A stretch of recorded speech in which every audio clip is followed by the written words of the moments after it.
For more on this, we're joined tonight by former U.S. diplomat Jim Jatras. Jim, somewhere between the East and the West will find the truth. We do know that these inspectors are not getting in there. What do you make of that? Well, if you think we're going to find the truth, you are an optimist. But let's be optimistic.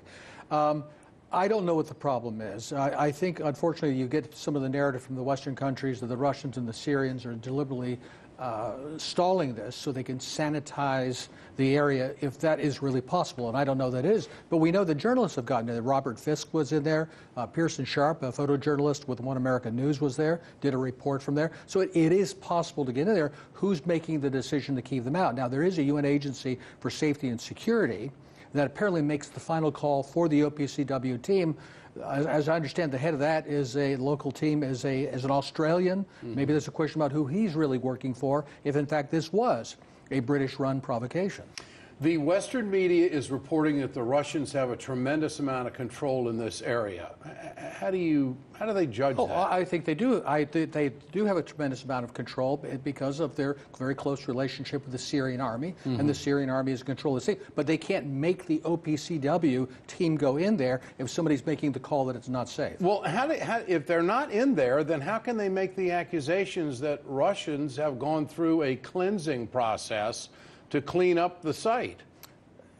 How do they make any of these other accusations? How do they make the accusations about Salisbury? How do they make the accusations about Idlib last year? They just make the accusations, throw it against the wall, and see what sticks. So what did these airstrikes accomplish? They didn't accomplish much. And look, like you, Ed, I think of many people, I was on the edge of my seat. I was terrified when these strikes began. Are we, this is the Cuban Missile Crisis again. Are we going to see the world on the edge of World War III?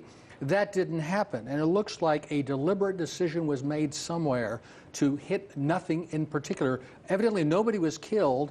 These strikes destroyed even less than half as many missiles did a year ago. That was deliberate, and we don't know exactly why. If the Western media is advocating that Russia is behind this, slam dunk, it's Syria, they did it, Assad's done it, they use chemicals again, and then Trump comes out and says, well, he's going to put sanctions on Russia, but then he doesn't do it.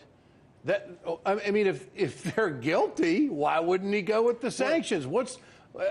This is totally screwed up. I mean, if you've got the evidence and you say you're going to do sanctions, why would you reverse?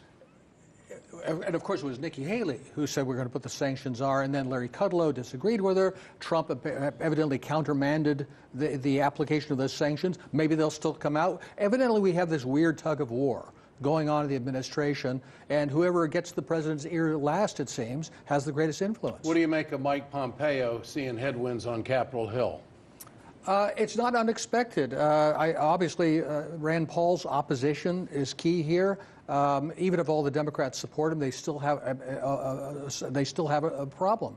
So I don't know. I don't think he should be confirmed. My own personal opinion. Let's see how it plays out. Jim Jatras, thank you so much. Thank you. Appreciate it, Jim.